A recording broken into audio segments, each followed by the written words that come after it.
Chapter 1 Chatterer the Red Squirrel Runs for His Life. Chatterer the Red Squirrel had been scolding because there was no excitement. He had even tried to make some excitement by waking up Bobby Coon and making him angry that Bobby had threatened to eat him alive. It had been great fun to dance and call Bobby names and make fun of him. Oh yes, it had been great fun. You see, he knew all that time Bobby couldn't catch him if he should try. But now things were different. Chatterer had all the excitement that he wanted. Indeed, he had more than he wanted. The truth is, Chatterer was running for his life, and he knew it. It is a terrible thing, a very terrible thing to have to run for one's life. Peter Rabbit knows all about it. He has run for his life often. Sometimes it has been Reddy Fox behind him, sometimes Bowser the Hound, and once or twice Old Man Coyote. Peter has known that on his long legs his life has depended, and more than once a terrible fear has filled his heart. But Peter has also known that if he could reach the old stone wall or the dear old briar patch first, he would be safe, and he always reached it. So when he has been running with the terrible fear in his heart, there has always been hope there too. But Chatterer the Red Squirrel was running without hope. Yes, sir, there was nothing but fear, terrible fear, in his heart, for he knew not where to go. The hollow tree or the hollows in the old stone wall where he would be safe from anyone else, even Farmer Brown's boy, offered him no safety now, for the one who was following him with hunger in his angry red eyes could go into any hole big enough for him to squeeze into. You see, it was Shadow the Weasel from whom Chatterer was running. And Shadow is so slim that he can slip in and out of places that even Chatterer cannot get through. Chatterer knew all this, and so because it was no use to run to his usual safe hiding places, he ran in just the other direction. He didn't know where he was going. He had just one thought, to run and run as long as he could, and then, well, he would try to fight, though he knew it would be of no use. "Oh dear! Oh dear!" he sobbed as he ran out on the branch of a tree and leaped across to the next tree. "I wish I had minded my own business. I wish I had kept my tongue still. Shadow the Weasel wouldn't have known where I was if he hadn't heard my voice. Oh dear me, what can I do? What can I do?" Now in his great fright, Chatterer had run and jumped so hard that he was beginning to grow very tired. Presently he found that he must make a very long jump to reach the next tree. He had often made as long a jump as this and thought nothing of it. But now he was so tired that the distance seemed to look twice as great as it really was. He didn't dare stop to run down the tree and scamper across. So he took a long breath, ran swiftly along the branch, and leaped. His hands just touched the tip of the nearest branch of the other tree. He tried his very best to hold on, but he couldn't. Then down, down, down he fell. He spread himself out as flat as he could, and that saved him a little. But still was a dreadful fall, and when he landed, it seemed for just a minute as if all the breath was gone from his body. But it wasn't quite, and in another minute he was scrambling up the tree. And this is the end for this chapter. Chapter 2 Chatterer's Last Chance.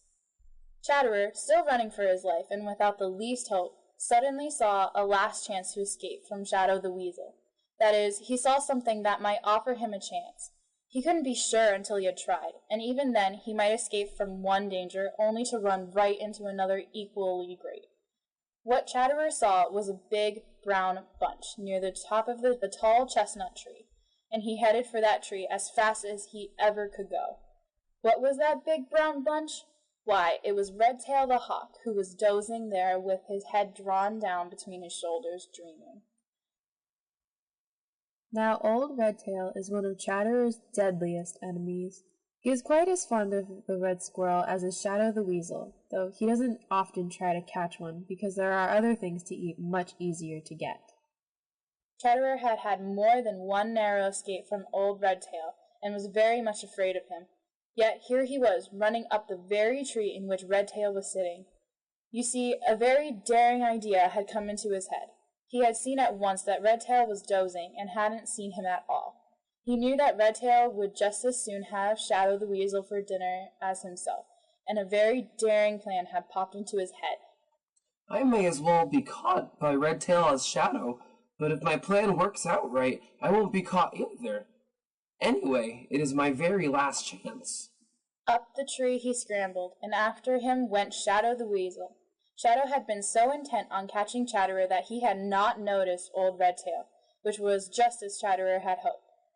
Up he scrambled straight past Old Redtail, but as he passed, he pulled one of Redtail's long tail feathers, and then ran on top of the tree, and with the last bit of strength he had left, leaped to a neighboring spruce tree, where, hidden by the thick branches, he stopped to rest and see what would happen. Of course, he felt his tail pulled. Old Redtail was wide awake in a flash, and of course he looked down to see who had dared to pull his tail. There, just below him, was Shadow the Weasel, who had just that minute discovered who was sitting there. Old Redtail hissed sharply, and the feathers on the top of his head stood up in a way they do when he is angry, and he was angry, very angry. Shadow the Weasel stopped short. Then, like a flash, he dodged around to the other side of the tree. He had no thought of Chatterer now. Things were changed all in an instant, quite changed. Instead of the hunter, he was now the hunted. Old Redtail circled in the air just overhead, and every time he caught sight of Shadow, he swooped at him with great cruel claws spread to clutch him. Shadow dodged around the trunk of the tree. He was more angry than frightened, for his sharp eyes had spied a little hollow in the branch of a chestnut tree, and he knew that once inside of that, he would have nothing to fear. But he was angry clear through to think that he should be cheated out of that dinner he had been so sure of only a few minutes before. So he screeched angrily at Old Redtail, and then, watching his chance, scampered out to the hollow and whisked inside just in the nick of time. Chatterer, watching from the spruce tree, gave a great sigh of relief. He saw Redtail the Hawk post himself on top of a tall tree where he could keep watch of that hollow in which Shadow had disappeared, and he knew that it would be a long time before Shadow would dare to poke even his nose outside. Then, as soon as he was rested, Chatterer stole softly, oh so softly, away through the treetops until he was sure that Redtail could not see him. Then he hurried. He wanted to get just as far away from Shadow the Weasel as he could. And this is the end for this chapter. Chapter 3. Chatterer tells Sammy Jay about Shadow the Weasel. Chatterer hurried through the green forest. He didn't know just where he was going. He had but one thought, and that was to get as far away from Shadow the Weasel as he could. It made him have cold shivers all over every time he thought of Shadow. Squawk! Seems to me you're in a great hurry, said a voice from a pine tree he was passing. Chatterer knew that voice without looking to see who was speaking. Everybody in the green forest knows that voice. It was the voice of Sammy Jay. Squawk! Looks to me as if you're running away from someone. Chatterer wanted to stop and pick a quarrel with Sammy, as he usually did when they met, but the fear of Shadow the Weasel was still upon him. I am. Sammy looked as if she hadn't heard right. Never before had she known Chatterer to admit that he was afraid, for you know Chatterer is a great boaster. It must be something very serious to frighten Chatterer like that. What's that? I always knew you to be a coward, but this is the first time I have ever known you to admit it. Who are you running away from? Shadow the Weasel. He's back in the green forest, and I have just had such a narrow escape. Huh! This is important. I thought Shadow was up in the old pasture. If he has come back to the green forest, folks ought to know it. Where is he now? Chatterer stopped and told Sammy all about his narrow escape, and how he had left Shadow the Weasel in a hollow of a chestnut tree with Redtail the Hawk watching for him to come out. Sammy's eyes sparkled when Chatterer told how he had pulled the tail of Old Redtail. And he doesn't know now who did it. He thinks it was Shadow. Chatterer concluded with a weak little grin. Ho, ho, ho! I wish I had been there to see it. Other folks certainly ought to know that Shadow is back in the green forest so that they may be on their guard. Then if they get caught, it is their own fault. I think I'll go spread the news.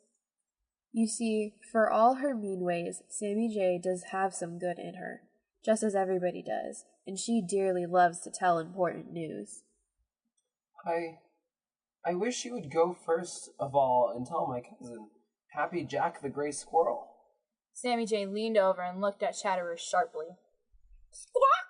I thought you and Happy Jack were not friends. You always seem to be quarreling. Chatterer looked a little confused, but he is very quick with his tongue. That's just it. If anything should happen to Happy Jack, I wouldn't have him to quarrel with, and it is such a fun to see him get mad. Now, of course, the real reason why Chatterer wanted Happy Jack warned was because down inside he was ashamed of a dreadful thought that had come to him of leading Shadow the Weasel to Happy Jack's house, so that he himself might escape. It had been a dreadful thought, a cowardly thought, and Chatterer had been really ashamed that he should have ever had such a thought. He thought now that if he could do something for Happy Jack, he would feel better about it. Sammy Jay promised to go straight to Happy Jack and warn him that Shadow the Weasel was back in the Green Forest. And off she started, screaming the news as she flew so that all the little people in the Green Forest might know. Chatterer listened a few minutes and then started on. Where shall I go? I don't dare stay in the Green Forest. For now, Shadow will never rest until he catches me. And this is the end for this chapter. Chapter 4. Chatterer leaves the Green Forest. Chatterer was in a peck of trouble. Yes, sir, he was in a peck of trouble. There was no doubt about it. Oh dear, if only I kept my tongue still. He kept saying over and over to himself as he hurried through the Green Forest. You see, Chatterer was just beginning to realize what a lot of trouble an unruly tongue can get one into. Here it was, cold weather, the very edge of winter, and Chatterer didn't dare stay in the Green Forest where he had always made his home. His storehouses were full of nuts and seeds and corn, enough and more than enough to keep him in comfort all winter, and now he must turn his back on them and go where he didn't know where, and all because of his mean disposition and bad tongue. If he hadn't called Bobby Coon names that morning at the top of his voice, Shadow the Weasel might not have found him. He knew that Shadow has a long memory, and that he would never forget the trick by which Chatterer had escaped, and so the only way Chatterer would ever be able to have a moment's peace would be to leave the Green Forest for as long as Shadow the Weasel chose to stay there. Chatterer shivered inside his warm red fur coat as he thought of the long, cold winter and how hard it would be to find enough to eat. Was ever anyone else such a dreadful fix? Presently, he came to the edge of the Green Forest. He sat down to rest in the top of a tree where he could look off over the green meadows. Far, far away, he could see the purple hills, behind which jolly, round, red Mr. Sun goes to bed every night. He could see the old stone wall that separated Farmer Brown's cornfield from the green meadows. He could see Farmer Brown's house and barn, and near them the old orchard where Johnny Chuck had spent the summer with Polly Chuck and their baby Chucks. He knew every nook and corner in the old stone wall, and many times he had been to the old orchard. It was there that he had stolen the eggs of Drummer the Woodpecker. He grinned at the thought of those eggs and how he had stolen them, and then he shivered as he remembered how he had finally been caught and how sharp the bills of Drummer and Mrs. Drummer were. But all that was in the past, and thinking about it wasn't going to help him now. Perhaps he might find a place to live in the old stone wall, and there just might, be enough grains of corn scattered over the ground of the cornfield for him to lay up a supply, if he worked very hard and fast. Anyway, he would have a look, so he hurried down the tree and out along the old stone wall. His spirits began to rise as he whisked along, peering into every hole and jumping from stone to stone. It really seemed as though he might find a snug home somewhere here. Then he remembered something that made his heart sink again. He remembered having seen Shadow the Weasel more than once exploring that very wall. Just as likely as not, he would do it again, for it was so very near the Green Forest. No, the old stone wall wouldn't do. Just then came Peter Rabbit. Peter saw right away something was wrong with Chatterer, and he wanted to know what it was. Chatterer told him. He felt he had just got to tell someone. Peter looked thoughtfully. He scratched his long left ear with his long right hind foot. You know, there's another old stone wall up there by the old orchard. It is pretty near Farmer Brown's house, and Black Pussy hunts there a great deal. But you ought to be smart enough to keep out of her clutches. I should hope so. I've never seen a cat yell that I was afraid of. I believe I'll go over and have a look at the old wall, Peter Rabbit. I'll go with you. And off they started together. And this is the end for this chapter. Chapter 5. Chatterer Finds a Home. When your plans are upset and all scattered about, just make up your mind that you'll find a way out. Peter Rabbit went straight over to the old stone wall on the edge of the old orchard. Lipperty-lipperty-lip so fast that it didn't take him long to get there. But Chatterer the Red Squirrel never feels really safe on the ground unless there is something to climb close at hand. So he went the long way around by way of the rail fence, and he wouldn't have minded it a bit this morning if he hadn't been in such a hurry.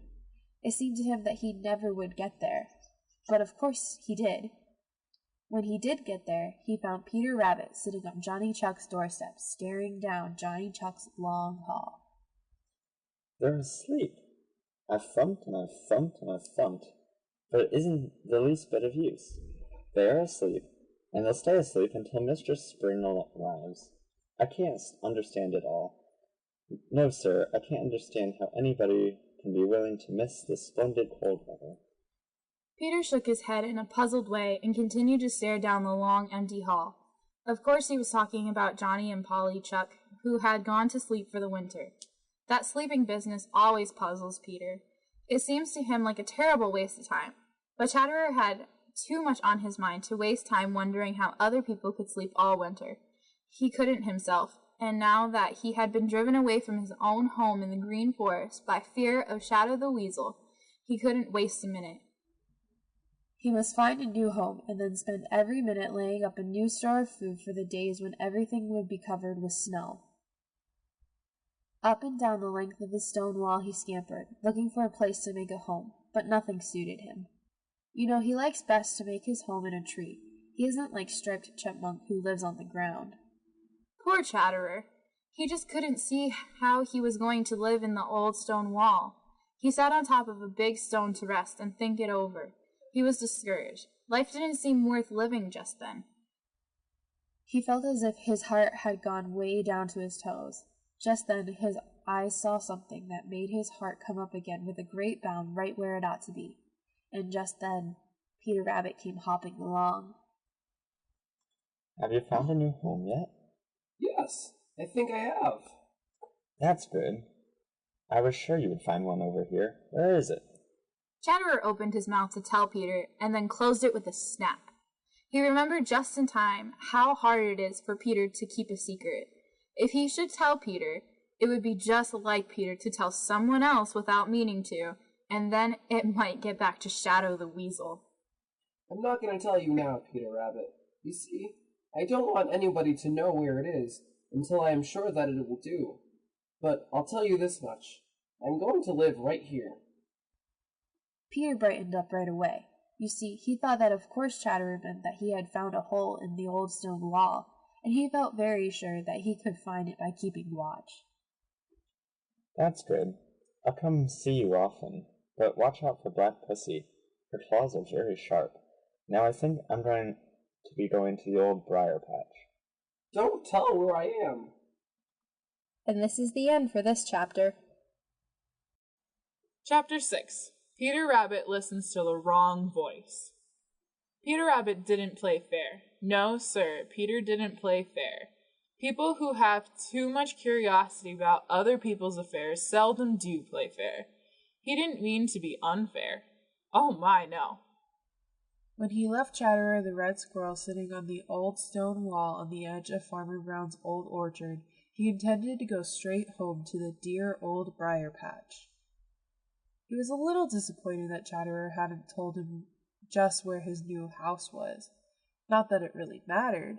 He just wanted to know, that was all. With every jump away from the old stone wall, that desire to know just where Chatterer's new house was seemed to grow. Peter stopped and looked back. He couldn't see Chatterer now because the bushes hid him. And if he couldn't see Chatterer, why, of course, Chatterer couldn't see him. Peter sat down and began to pull his whiskers in a way he has when he is trying to decide something. It seemed as if two little voices were quarreling inside him. Go along home, like the good fellow you are, and mind your own business. Steal back to the old wall and watch Chatterer, and so find out just where his new house is. He'll never know anything about it, and there'll be no harm done. Peter liked the sound of the second voice. I believe I will. And without waiting to hear what the first little voice would say to that, he turned about and very carefully and softly tiptoed back to the old stone wall. Right near it was a thick little bush. It seemed to Peter that it must have grown there just to give him a hiding place. He crawled under it and lay very flat. He could see along the old stone wall in both directions. Chatterer was sitting just where he had left him. He was looking in the direction that Peter had gone when he had said goodbye. Peter chuckled to himself. He's waiting to make sure I have gone before he goes to that new house of his. This is the time I'll fool him. You ought to be ashamed of yourself, Peter Rabbit. This is none of your business. You're not doing a bit of harm. Chatterer has no business to try to keep his new house a secret anyway.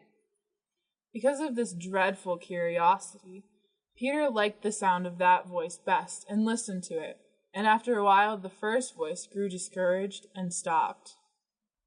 Chatterer sat where he was for what seemed to Peter a very long time, but by and by he gave a sudden funny little flirt of his tail and ran along the wall a little way.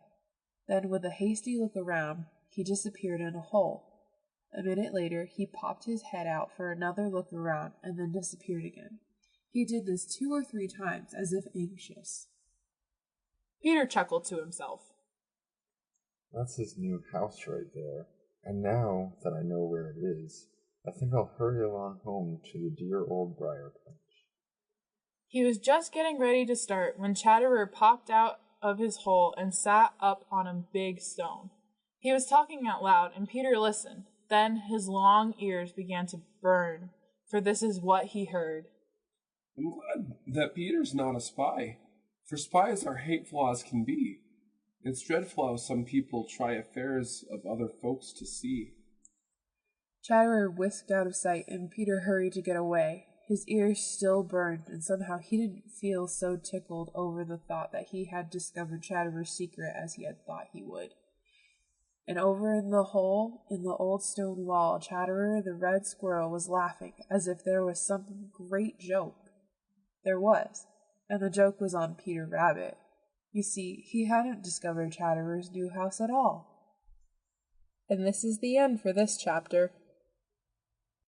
Chapter 7. How Chatterer Had Fooled Peter Rabbit. Chatterer the red squirrel is a scamp himself, and not to be trusted. Nobody in the Green Forest or in the Green Meadows trusts him. And people who cannot be trusted themselves never trust anyone else. Chatterer never does. He is always suspicious. So when Peter Rabbit had said goodbye and started for the dear old briar patch without knowing where Chatterer's new house was, Chatterer had made up his mind right away that Peter would never be satisfied until he knew, or thought he knew, where that new house was. You see, he knew all about Peter's dreadful curiosity. He watched Peter out of sight, and then he slipped down out of sight himself between the stones of the old wall. I know what Peter will do. Peter will come sneaking back and hide where he can watch me, and so find out where my new house is. I'll just stay here long enough to give him a chance to hide, and then I'll fool him. You see, Chatterer knew that if he had been in Peter's place, he would have done just that thing. So he waited a little while and then went back to the place where Peter had gone, as if to make sure that Peter was really on his way home. But all the time Chatterer was watching out of the corners of his eyes to see if Peter was hiding anywhere near. He didn't see Peter, but he didn't have the least doubt that Peter was somewhere about. And after a while he ran over to a hole between the stones of the old wall and pretended to be very busy there, just as if it were really where the new house he had found. He kept popping in and out and looking around as if afraid that someone was watching him. He even got some dry leaves and took them inside as if to make a bed, all the time, although he didn't have the least doubt in the world that Peter was watching him. When he grew tired, a new idea popped into his shrewd little head. He popped out of the hole and sat up on the wall. Then he said aloud that verse which had made Peter's ears burn so. He had meant to make Peter's ears burn. He said that verse just as if he really did believe that Peter was not spying on him and was glad of it. When he had finished, he whisked out of sight again to give Peter a chance to get away, but this time Chatterer did some peeking himself. He hid where Peter couldn't see him, along the old stone wall, and so it was that he saw Peter crawl out from under the little bush where he had been hiding and sneak away in the direction of the old briar patch. And he knew that this time Peter had gone for good. And Chatterer laughed and laughed to think he had fooled Peter Rabbit, and wished that he could pat himself on the back for being so smart. He didn't once think of how dishonest and mean it was of Peter to spy on him, because, you see, he would have done the same thing himself. One has to have one's wits very sharp these days to keep a secret. But over in the old briar patch that afternoon, Peter Rabbit sat very thoughtfully and very much ashamed. The thought that he had found out where Chatterer's new house was didn't give him pleasure that he had thought it would.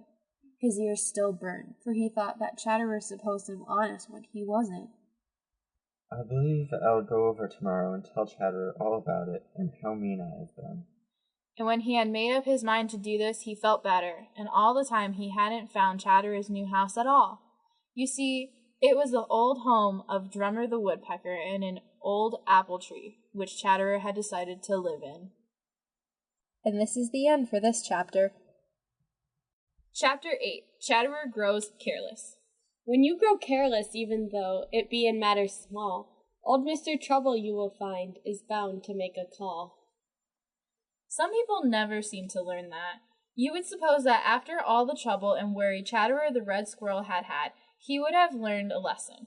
For a while it seemed as if he had. Morning after morning, before anybody was up in Farmer Brown's house, he visited Farmer Brown's corn crib, taking the greatest care not to be seen and to get back to his home in the old orchard before it was time for Farmer Brown's boy to come out and do his morning's work. And in the corn crib he took the greatest care to steal only where what he took would not be missed. The empty cobs from which he had eaten the corn he hid in the darkest corner behind the greatest pile of yellow corn, where they would not be found until nearly all the corn had been taken from the crib. Oh, he was very sly and crafty, was Chatterer the Red Squirrel. At first. But after a while, when nothing happened, Chatterer grew careless. At first it had seemed very dangerous to go over to the corn crib, but after he had been there often, it didn't seem dangerous at all. Once inside, he would just give himself up to have a good time. He raced about over the great pile of beautiful yellow corn and found the loveliest hiding places in it. Down in a dark corner he made a splendid bed from pieces of husk which hadn't been stripped from some of the ears. It was quite the nicest place he had ever dreamed of, was Farmer Brown's corn crib. He got to feeling that it was his own and not Farmer Brown's at all. The more that feeling grew, the more careless Chatterer became. He dropped a grain of corn now and then and was too lazy to go down and pick it up, or else didn't think anything about it. Farmer Brown's boy came every morning for corn for the hens, and noticed these grains, but suppose they were some that had been rubbed from the ears during the handling of them. Then, one morning, Chatterer dropped a cob from which he had eaten all the corn. He meant to get it and hide it, as he had hidden all the other cobs. But he didn't want to do it just then. And later, well, he forgot all about it. Yes, sir, he forgot all about it until he reached his home in the old orchard. Oh well, it doesn't matter. I can get it and hide it tomorrow morning. Now, a corn cob is a very simple thing. Farmer Brown's boy knew where there was a whole pile of them. He added to that pile every day after shelling enough corn for the biddies. So it would seem that there was nothing about the corn cob to make him open his eyes as he did that morning when he saw one left by Chatterer the Red Squirrel. But you see, he knew that a bare corn cob had no business inside the corn crib, and suddenly those scattered grains of corn had a new meaning for him. Ha ha! A thief has been here after all. I thought we were safe from rats and mice, and I don't see now how they got in, for I don't see how they could climb the stone legs of the corn crib. But Someone with sharp teeth certainly has been in here. It must be that I have left the door open sometime, and a rat has slipped in. I'll just have to get after you, Mr. Rat or Mr. Mouse. We can't have you in our corn crib. With that, he went into the house. Presently he came back, and in one hand was a rat trap, and in the other a mouse trap. And this is the end for this chapter. Chapter 9. Chatterer Grows Too Curious. Everybody knows how curious Peter Rabbit is. He is forever poking his wobbly little nose in where it has no business to be, and as a result, Peter is forever getting into trouble. Whenever Chatterer the Red Squirrel has heard a new story about Peter and the scrapes his curiosity has gotten him into, Chatterer has said that Peter got no more than he deserved. As for himself, he might be curious about a thing he saw for the first time, but he had too much sense to meddle with it until he knew all about it. Now, a great many people manage to make their neighbors think they are a great deal smarter than they really are, and Chatterer is one of this kind. If some of his neighbors could have peeped into Farmer Brown's corn crib the morning after Farmer Brown's boy found the telltale corn cob so carelessly dropped by Chatterer, they would have been surprised. Yes, sir, they would have been surprised. They would have seen Chatterer the Red Squirrel, the boaster, he of the sharp wits, showing quite as much curiosity as ever possessed by Peter Rabbit. Chatterer had come over to the corn crib as usual to get his daily supply of corn.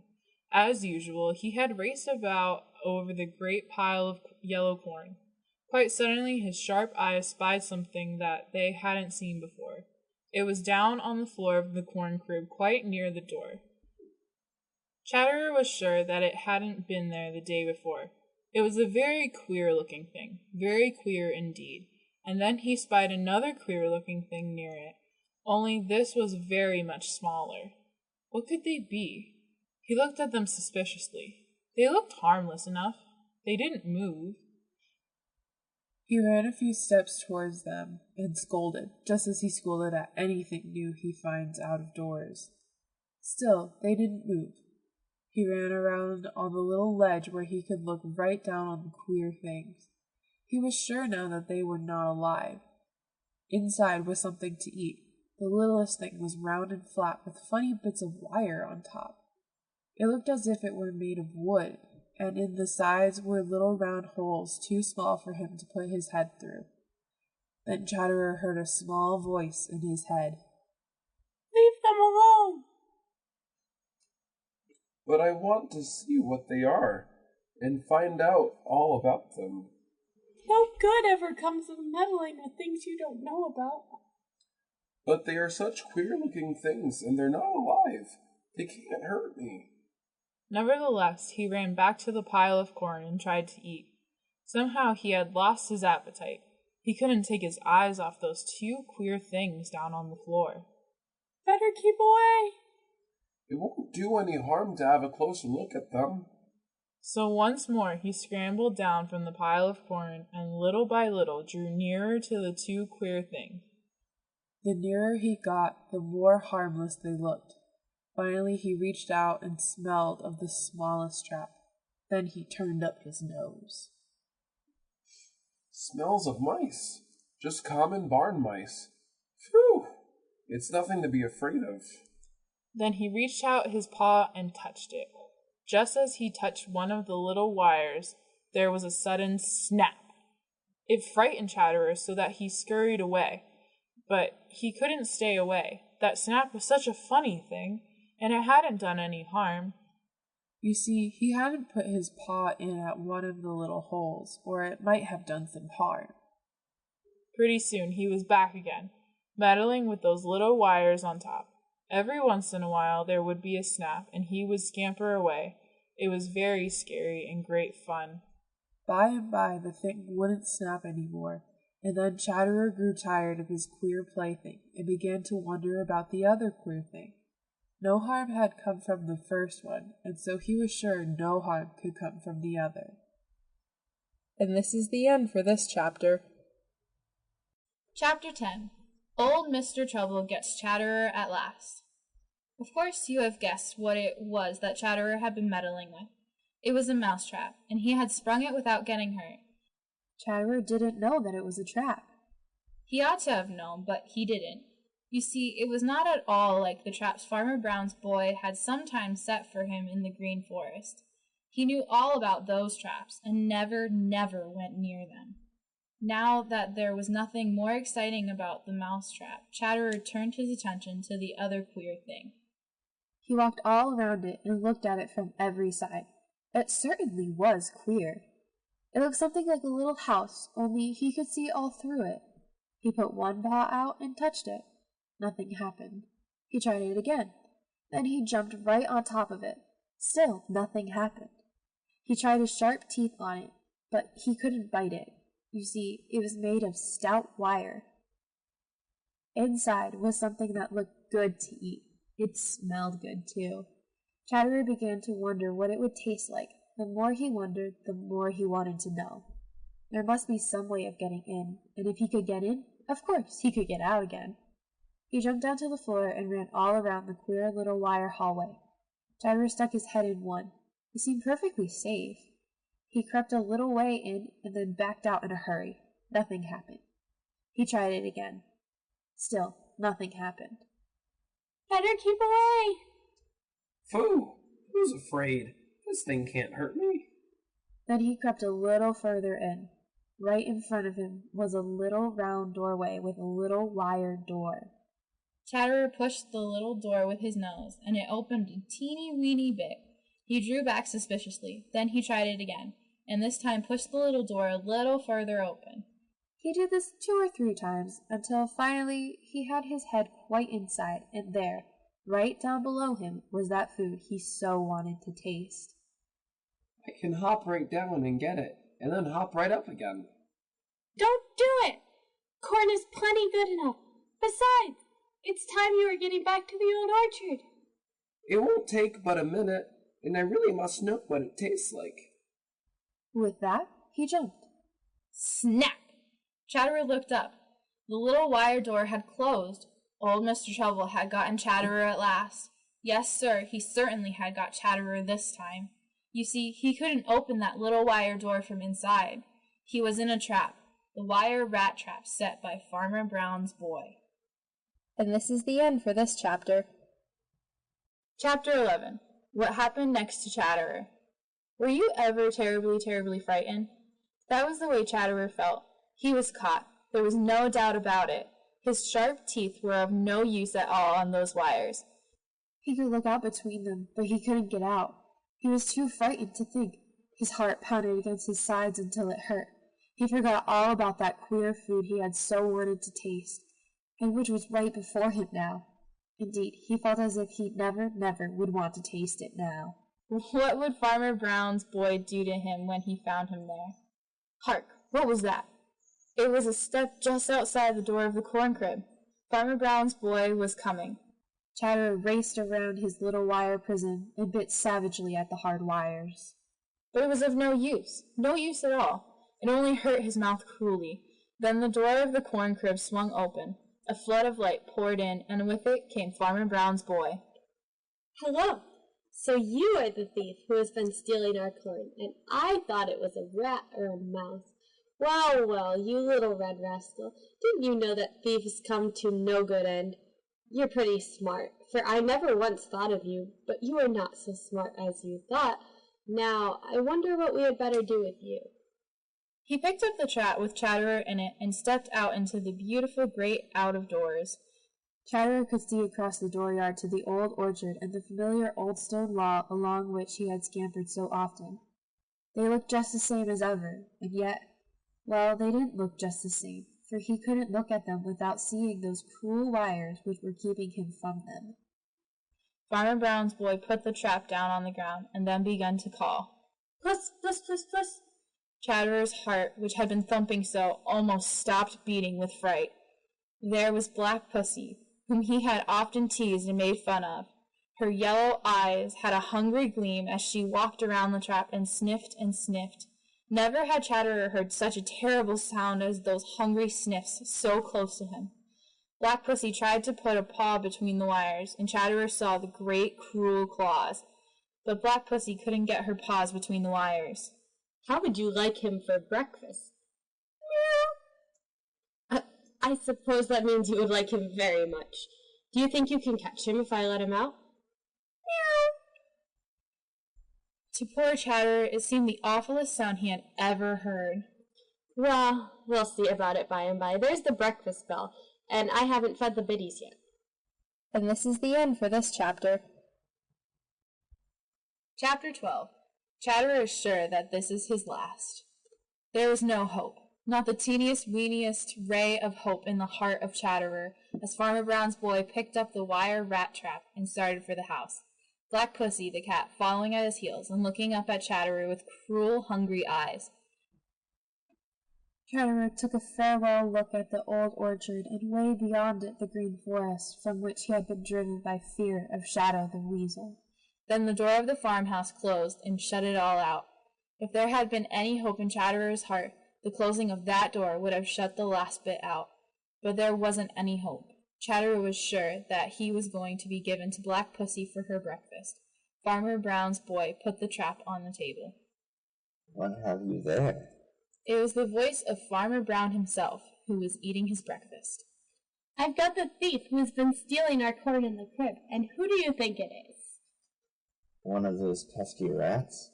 I'm afraid you've been careless and left the door open some time, and that is how the rats got there. But it isn't a rat, and I don't believe that there is a rat there. It's that little scamp of a red squirrel we've seen racing along the wall at the edge of the old orchard lately. I can't imagine how he got in there, but there he was, and now here he is. What are you going to do with him? I don't know, unless I give him to Black Pussy for her breakfast. She's been teasing me for him ever since I found him.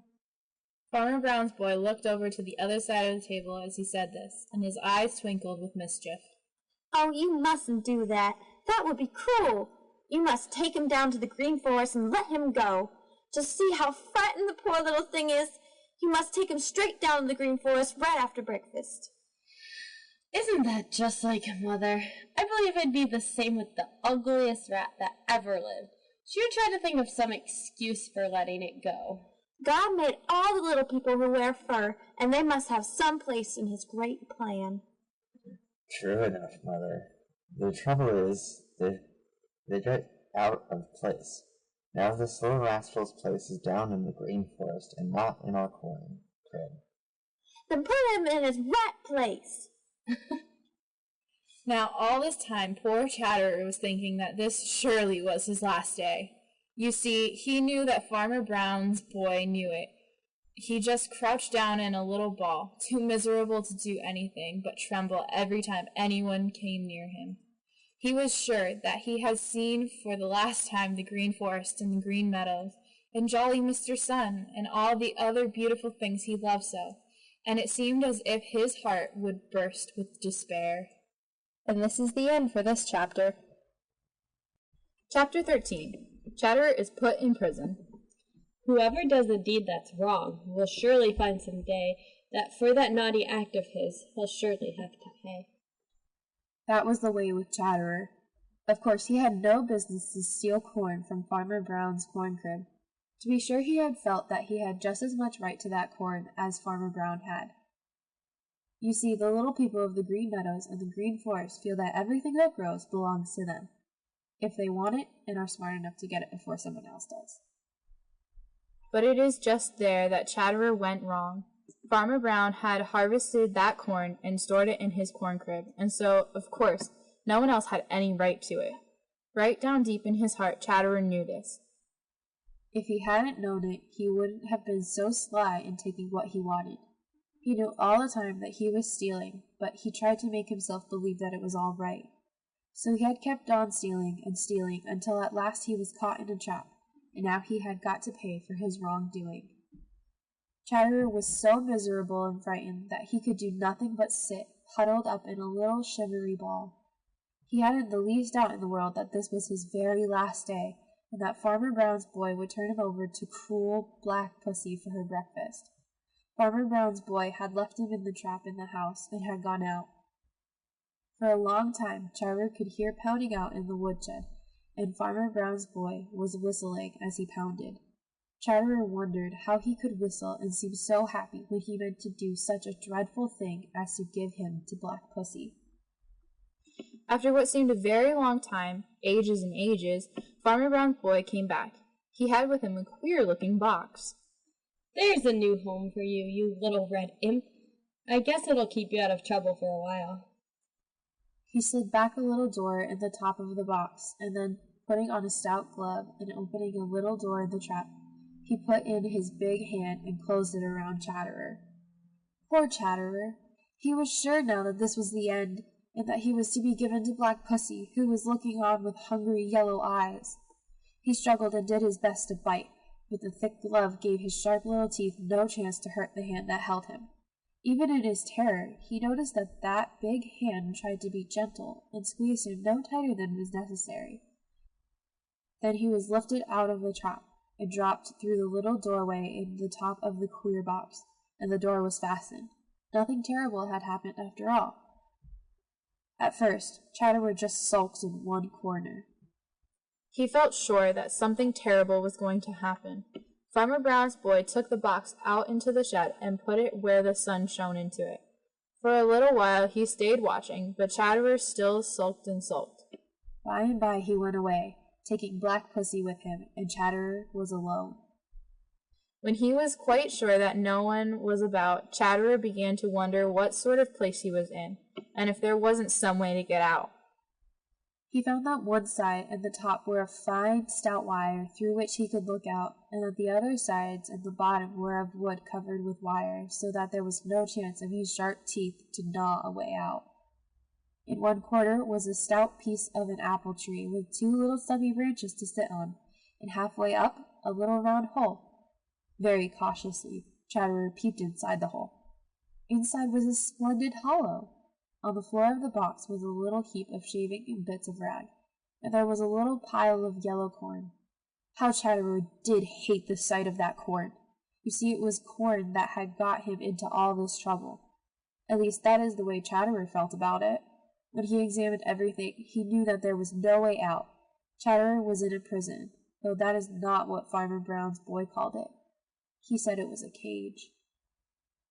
And this is the end for this chapter. Chapter 14. Chatterer Decides to Live. At first, Chatterer decided that he had rather die than live in a prison, no matter how nice that prison might be. It was a very foolish thing to do, but he made up his mind that he just wouldn't eat. He wouldn't touch that nice yellow corn Farmer Brown's boy had put in his prison for him. He would starve himself to death. So when he found that there was no way to get out of his prison, he curled up in the little hollow stump in his prison, where no one could see him, and he made up his mind that he would stay there until he died. Life wasn't worth living if he had got to spend all the rest of his days in a prison. He wouldn't even make himself comfortable.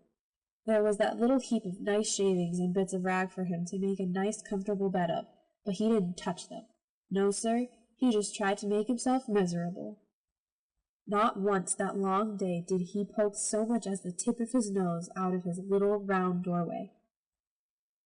Ever so many times Farmer Brown's boy came to see him and whistled and called softly to him, but Chatterer didn't make a sound.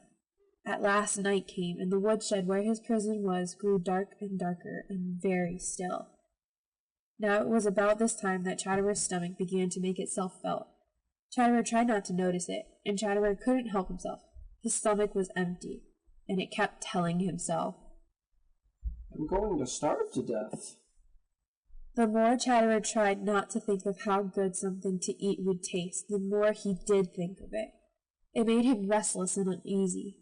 He twisted and squirmed and turned. At last he decided that he would have one more look to see if he couldn't find some way to get out of his prison. He poked his head out of the little round doorway. All was still dark. He listened, but not a sound could he hear. Then he softly crept out and hurriedly examined all the inside of his prison once more. It was of no use. There wasn't a single place where he could use his sharp teeth. There's that little pile of corn waiting for me. No, I'll never touch it.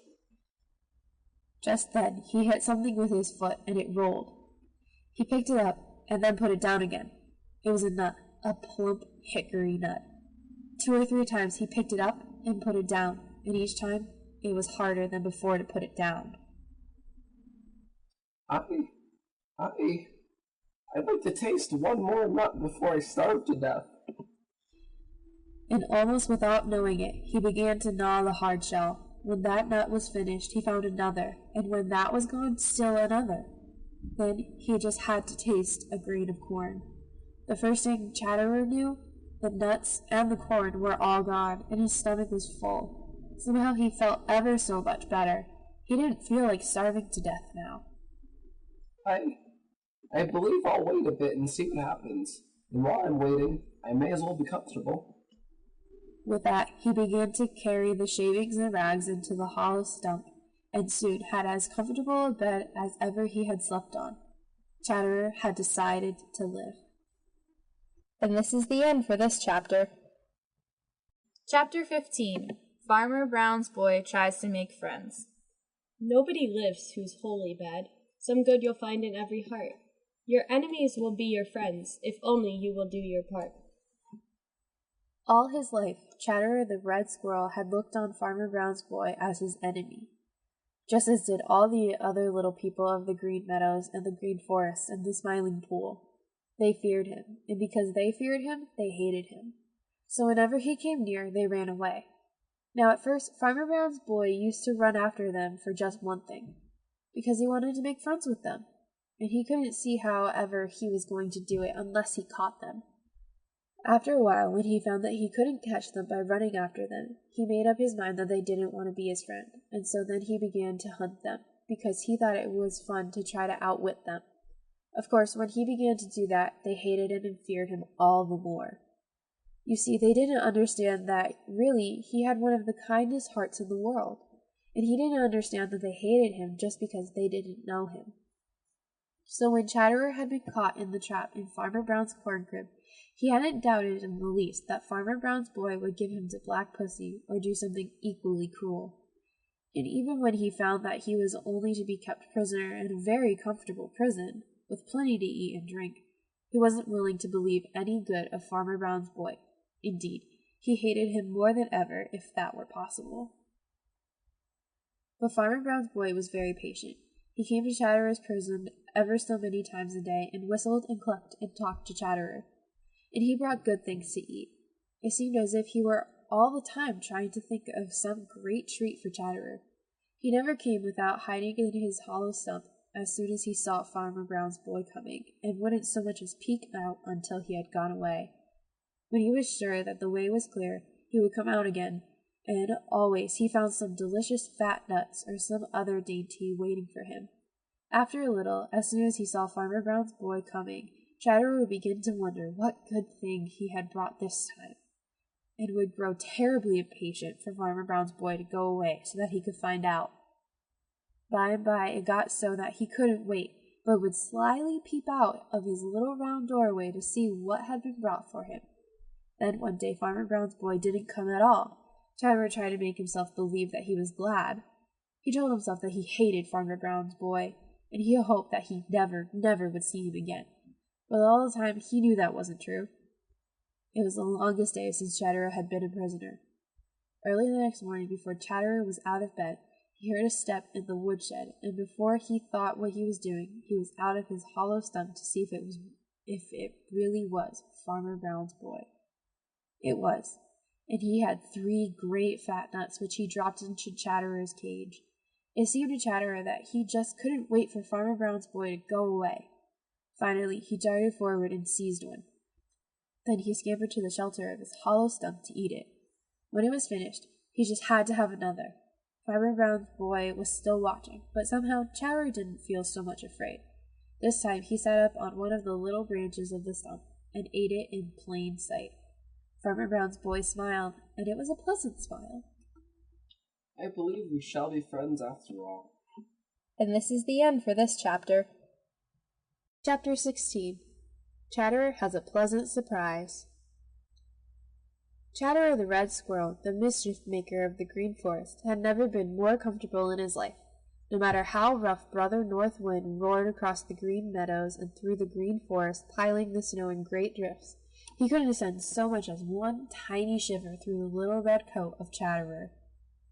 And always right at hand was plenty to eat, corn and nuts and other good things such as Chatterer loves.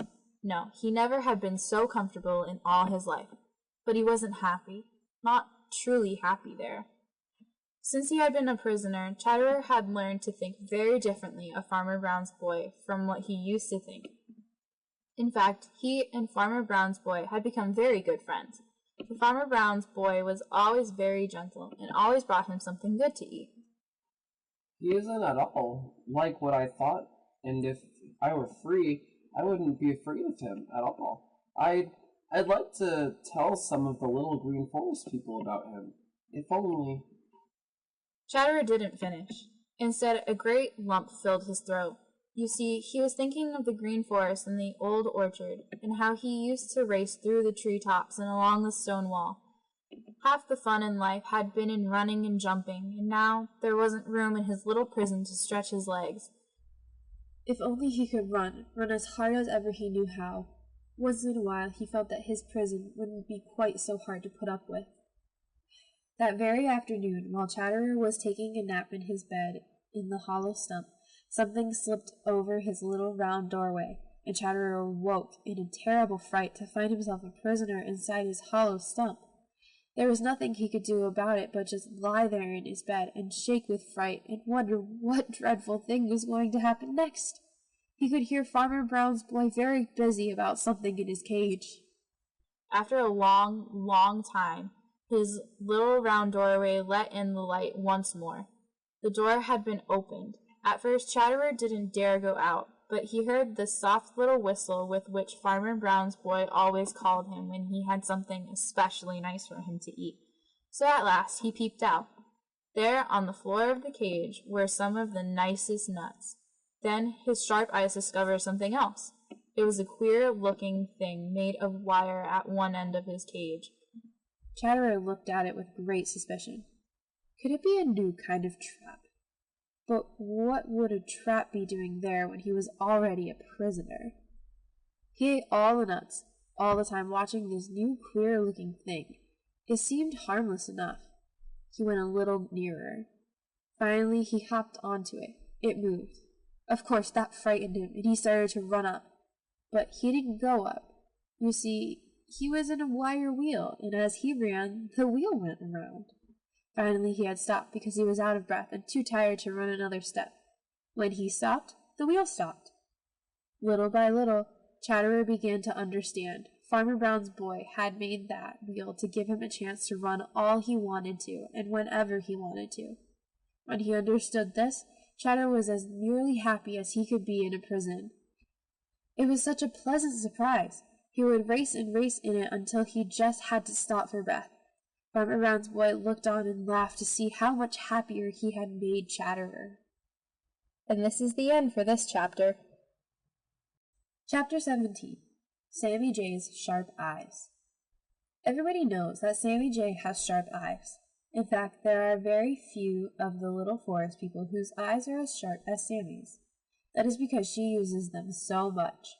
A long time ago, she found out that the more she used her eyes, the sharper they became. And so there are very few minutes when Sammy is awake that she isn't trying to see something. She is always looking. That is the reason she always knows so much about what is going on in the green forest and in the green meadows. Now, of course, Chatterer the Red Squirrel couldn't disappear without being missed, particularly by Sammy Jay. And of course, Sammy couldn't miss Chatterer and not wonder what had become of him. At first, Sammy thought that Chatterer was hiding, but after peeking and peering and watching in the old orchard for a few days, she was forced to think that either Chatterer had once more moved or else something had happened to him. Squawk! Perhaps Shadow the Weasel has caught him after all. She flew straight to a certain place in the green forest where she might find Shadow the Weasel. Sure enough, Shadow was there. Now, of course, it wouldn't do to ask outright if Shadow had caught Chatterer, and Sammy was smart enough to know that. Chatterer the Red Squirrel suspects and hopes you are enjoying your hunt for him. Shadow looked up at Sammy, and anger blazed in his little red eyes. You tell Chatterer that I'll get him yet. Sammy's eyes sparkled with mischief. She found out what she wanted to know. She was sure that Shadow had not caught Chatterer. But what could have become of him? I've got no love for him. But just the same, I miss him.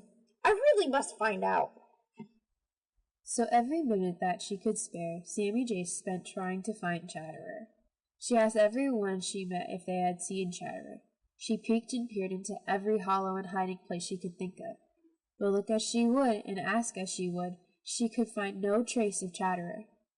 At last she happened to think of Farmer Brown's corn crib. Could it be that Chatterer had moved over there, or had come to some dreadful end there? Very early the next morning, Sammy flew over to the corn crib.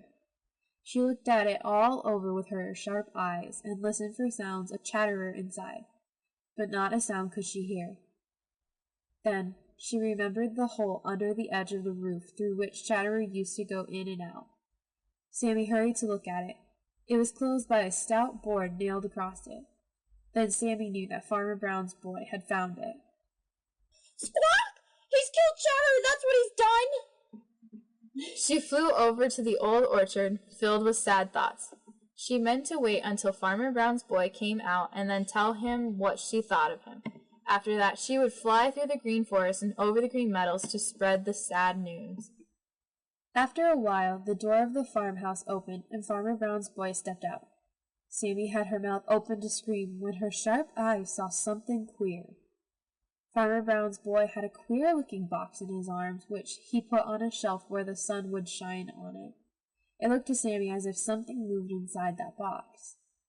She forgot to scream and say the bad thing she had planned to say. She waited until Farmer Brown's boy had gone to the barn. Then Sammy flew where she could look right into the queer box. There was Chatterer the Red Squirrel. And this is the end for this chapter. Chapter 18. Chatterer is made fun of. Smarty caught at last! She peered down from the top of an apple tree at Chatterer in the cage Farmer Brown's boy had made for him. Sammy was so relieved to think that Chatterer was not dead, and she was so tickled to think that Chatterer, who always thought himself so smart, should have been caught, that she just had to torment Chatterer by laughing at him and saying mean things to him, until Chatterer lost his temper and said things back quite in the old way. This tickled Sammy more than ever, for it sounded so exactly like Chatterer when he had been a free little imp of mischief in the green forest, that Sammy felt sure that Chatterer had nothing the matter with him. But she couldn't stop very long to make fun of poor Chatterer. In the first place, Farmer Brown's boy had put his head out the barn door to see what all the fuss was about.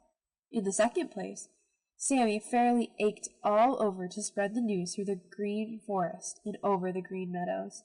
You know, she is a great gossip, and this was such unusual news. Sammy knew very well that no one would believe her. She knew that they couldn't believe that smart Mr. Chatterer had really been caught, and no one did believe it.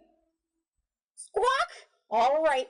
It doesn't make the least bit of difference in the world to me whether you believe it or not. You can go up to Farmer Brown's house and see him in prison yourself, just as I did. So late that afternoon, when all was quiet around the farmyard, Chatterer saw something very familiar behind the old stone wall at the edge of the old orchard. It bobbed up and then dropped out of sight again. Then it bobbed up again, only to drop out of sight just as quickly. It looks to me very much as if Peter Rabbit is over there and feeling very nervous. And then he called sharply, just as when he was free in the green forest. Right away, Peter's head bobbed up for all the world like a jack-in-the-box. And this time it stayed up. Peter's eyes were round with surprise as he stared across at Chatterer's prison. Oh, it's true. I must go right away and see what can be done to get Chatterer out of trouble. And then, because it was broad daylight, he really didn't dare stay another minute. Peter waved goodbye to Chatterer and started for the green forest as fast as his long legs could take him. A little later, who should appear peeping over the stone wall but Reddy Fox? It seemed very bold of Reddy, but really it wasn't nearly as bold as it seemed. You see, Reddy knew that Farmer Brown's boy and Bowser the Hound were over in the old pasture, and that she had nothing to fear. She grinned at Chatterer in the most provoking way. It made Chatterer angry just to see her. Smarty, Smarty, Mr. Smarty, glad to see you looking hearty. Weather's fine, as you can see. Won't you take a walk with me? So said Reddy Fox, knowing all the time that Chatterer couldn't take a walk with anyone. At first, Chatterer scolded and called Reddy all the bad names he could think of, but after a little, he didn't feel so much like scolding. In fact, he didn't half hear the mean things Reddy Fox said to him. You see, it was coming over him more and more that nothing could take the place of freedom.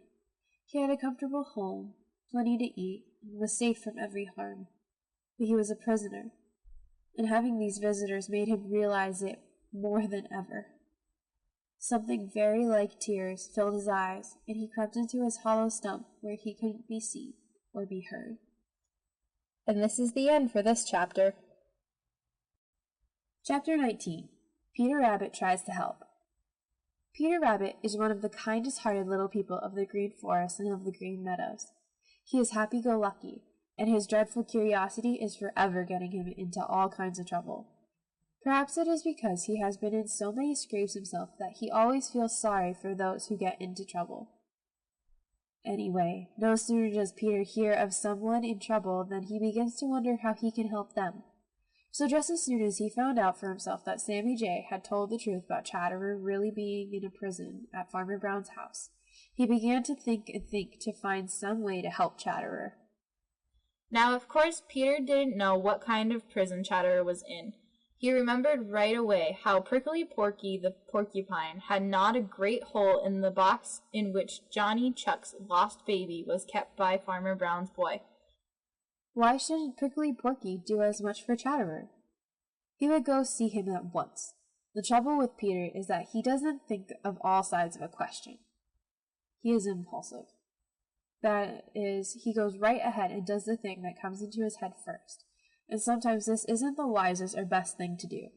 So now he scampered down into the Green Forest as fast as his long legs would carry him to hunt for Prickly Porky. It was no trouble at all to find him, for he had only to follow the line of trees that had been stripped of their bark. Good afternoon, Prickly Porky. Have you heard the news about Chatterer? Yes, serves him right. I hope it will teach him a lesson. Don't you think it's dreadful? Just think, he will never be able to run and play in the Green Forest again, unless we can get him out. So much the better. He always was a nuisance. Never did see such a fellow for making trouble for other people. No, sir, I never did. The rest of us can have some peace now. Serves him right. Peter's heart sank. He scratched one long ear slowly with a long hind foot, which is the way he was when he is thinking very hard. He was so busy thinking that he didn't see the twinkle in the dull little eyes of Prickly Porky, who really was not so hard-hearted as his words sounded. After a long time, during which Peter thought, and Prickly Porky ate and ate, the latter spoke again. What have you got on your mind, Peter? I was just thinking how perfectly splendid it would be if you would go up there and gnaw a way out of his prison for Chatterer. Ha! Some folks think my wits are pretty slow, but even I know better than that. Put on your thinking cap again, Peter Rabbit. Why can't you? You are not afraid of Bowser the Hound or Farmer Brown's boy, and everybody else excepting Jimmy Skunk. For the very good reason that if I could gnaw into his prison, Chatterer could gnaw out. If he can't gnaw his way out with those sharp teeth of his, I certainly can't gnaw in. Where's your common sense, Peter Rabbit?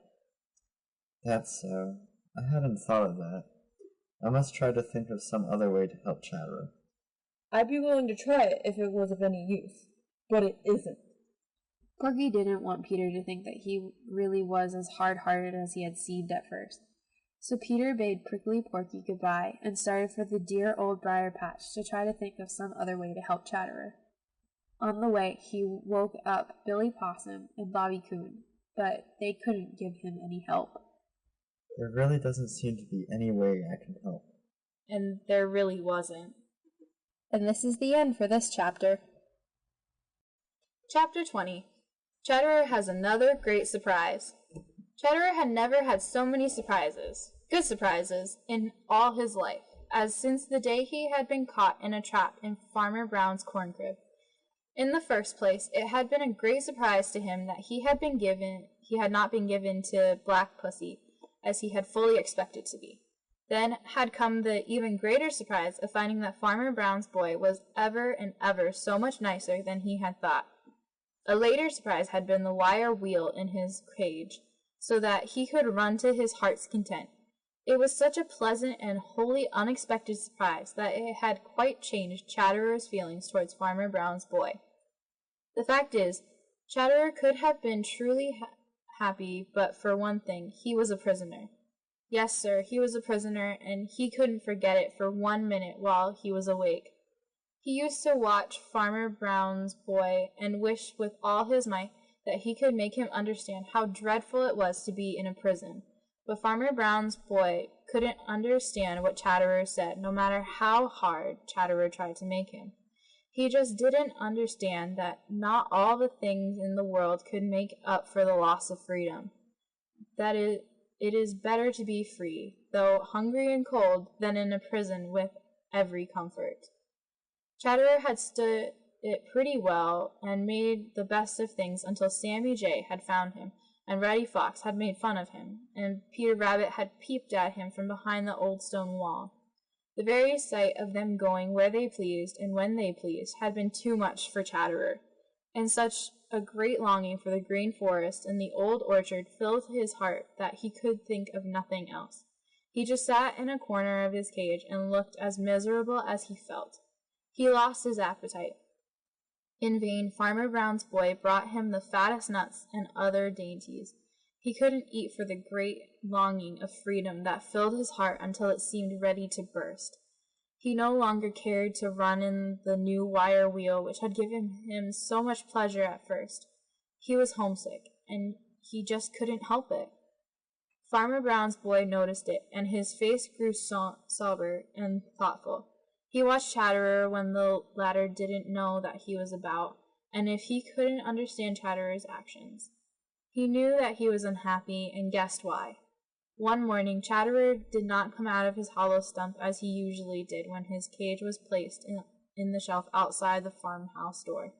He just didn't feel like it. He stayed curled up and peeped out of his little round doorway. Chatterer gave a little gasp and rubbed his eyes. Was he dreaming? He scrambled out in a hurry and peeped through the wires of his cage. Then he rubbed his eyes again and rushed over to the other side of the cage for another look. His cage wasn't on the usual shelf at all. It was on the snow-covered stone wall at the edge of the old orchard. Chatterer was so excited he didn't know what to do. He raced around the cage, then he jumped into the wire wheel and made it spin round and round as never before. When he was too tired to run any more, he jumped out, and right then he discovered something he hadn't noticed before. The little door in the top of his cage was open. It must be that Farmer Brown's boy had forgotten to close it when he put in Chatterer's breakfast. Chatterer forgot that he was tired. Like a little red flash, he was outside and whisking along the snow-covered stone wall straight for his home in the old orchard. Chicory! Chicory! Chicory! And this is the end for this chapter. Chapter 21. Chatterer Hears the Small Voice. The very first of the little meadow and forest people to see Chatterer after he had safely reached the old orchard was Tommy the Chickadee. It just happened that Tommy was very busy in the very apple tree in which was the old home of Drummer the Woodpecker when Chatterer reached it. You know, Chatterer had moved into it for the winter just a little while before he had been caught in the corn crib by Farmer Brown's boy. Yes, sir, Tommy was very busy indeed.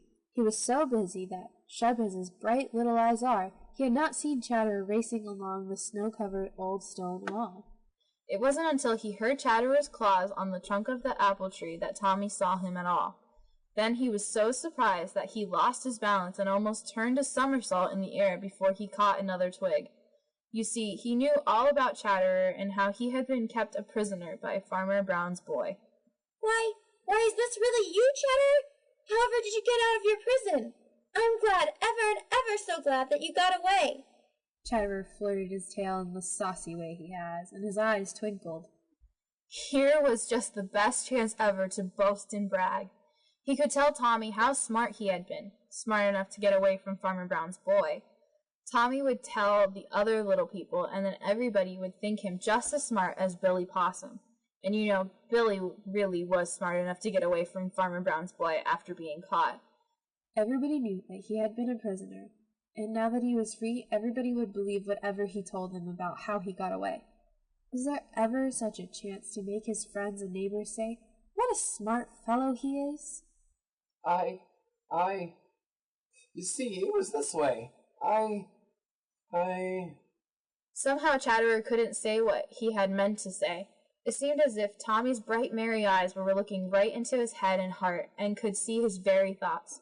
Of course, they couldn't. The truth is that little small voice inside, which Chatterer had so often refused to listen to when he was tempted to do wrong, was talking again. For shame, Chatterer! For shame! Tell the truth! It was that little small voice that made Chatterer hesitant and stop. You didn't mean to say that you were smart enough to fool Farmer Brown's boy and get out of that stout little prison he made for you, do you? No, I didn't. The fact is, Tommy, he left the door open purposefully. He let me go. Farmer Brown's boy isn't half so bad as some people think. I've been telling a lot of you fellows that for a long time, but none of you would believe me. Now I guess you know it. Why, I'm not the least bit afraid of Farmer Brown's boy. Not the least little bit in the world. If all the little forest and meadow people would not only trust him instead of running away from him, he would be the very best friends we have. Perhaps so. He was very good to me while I was in his prison, and I'm not so very much afraid of him now. Just the same, I don't mean to let him get hands on me again. Pooh! I'd just as soon eat it out of his hand. That's all very well for you to say, when you're flying around free, but I don't believe you dare go up to his house and prove it. Can't now. I've got too much to do for him right now, but someday I'll show you. I'm wasting my time talking when there is such a lot to be done. I'm clearing this apple trees of insect eggs. Just then, a voice shouted out behind Chatterer. Ha ha ha! Go it, you little red scamp! Then Chatterer knew that Farmer Brown's boy had not left the little door open by mistake, but had given him his freedom, and right then he knew that they were going to be the best of friends. And this is the end for this chapter. Chapter 22. Tommy makes good his boast. See me! See me! Tommy the Chickadee kept saying this over and over as he flew from the green forest up through the old orchard on his way to Farmer Brown's dooryard.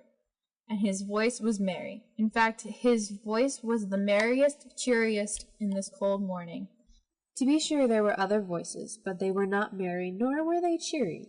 There was the voice of Sammy Jay, but it sounded peevish and discontented. And there was the voice of Blacky the Crow, but it sounded harsh and unpleasant. And there was the voice of Chatterer the Red Squirrel, but Chatterer was scolding just from habit, and his voice was not pleasant to hear. So everyone who heard Tommy's cheery voice that cold winter morning just had to smile, even Sammy Jay and Blacky the Crow. They just couldn't help themselves. When Tommy reached the stone wall that separated the old orchard from Farmer Brown's dooryard, his sharp eyes were not long in finding Peter Rabbit and Happy Jack the Gray Squirrel and Chatterer hiding in the old wall where they could peep out and see all that happened in Farmer Brown's dooryard. Looking back through the old orchard, he saw what looked like a little bit of blue sky flirting silently from tree to tree. It was Sammy Jay. Over in the very top of a tall maple tree, and a long way off, was a spot of black. Tommy didn't need to be told that it was Blacky the Crow, who didn't dare come any nearer. Tommy fairly bubbled over with joy. He knew what it all meant. He knew that Peter Rabbit and Happy Jack and Chatterer and Sammy Jay and Blacky the Crow had come to see him make good his boast to Chatterer that he would eat from the hand of Farmer Brown's boy, and that not one of them really believed that he would really do it. He tickled all over and cut up all sorts of capers, just for pure joy. Finally, he flew over to the maple tree that grows close by Farmer Brown's house. See me! See me! Then the door of Farmer Brown's house opened, and out stepped Farmer Brown's boy and looked up at Tommy, and the look in his eyes was gentle and good to see. He pursed up his lips, and from them came the softest, sweetest whistle, and it sounded like... Peter Rabbit pinched himself to be sure that he was awake, for it was Tommy's own love note, and if Peter had not been looking straight at Farmer Brown's boy, he would have been sure that it was Tommy himself who was whistling.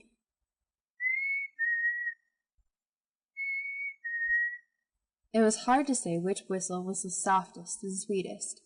Farmer Brown's boy once more held out his hand, and in it was a cracked hickory nut. See me! See me!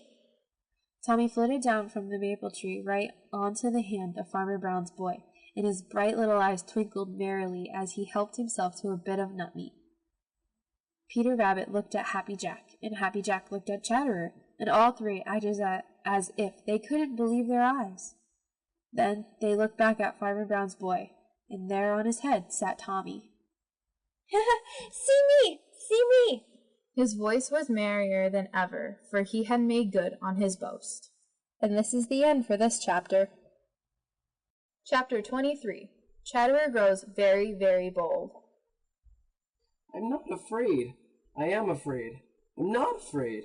I am afraid. I'm not afraid. Chatterer kept saying these two things over and over again to himself. You see, he really was afraid, and he was trying to make himself believe that he wasn't afraid.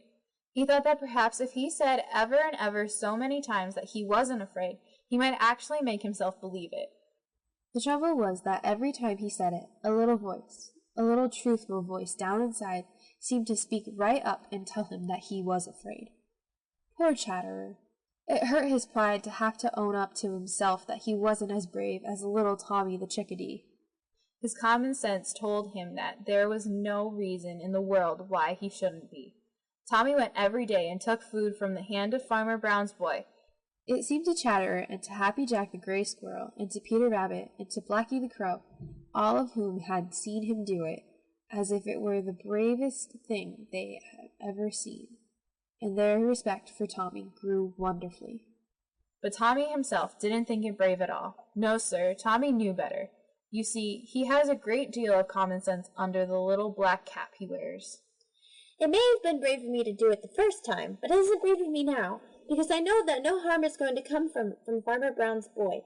There isn't any bravery about it, and it might be just the same way with Chatterer and all the other little forest and meadow people, if only they would think so, and give Farmer Brown's boy half a chance.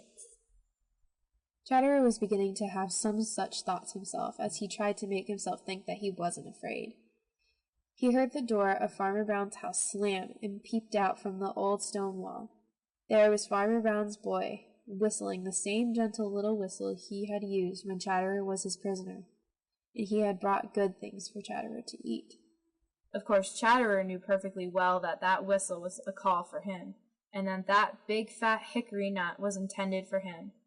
Almost before he thought, he had left the old stone wall and was halfway over to Farmer Brown's boy. Then he stopped short.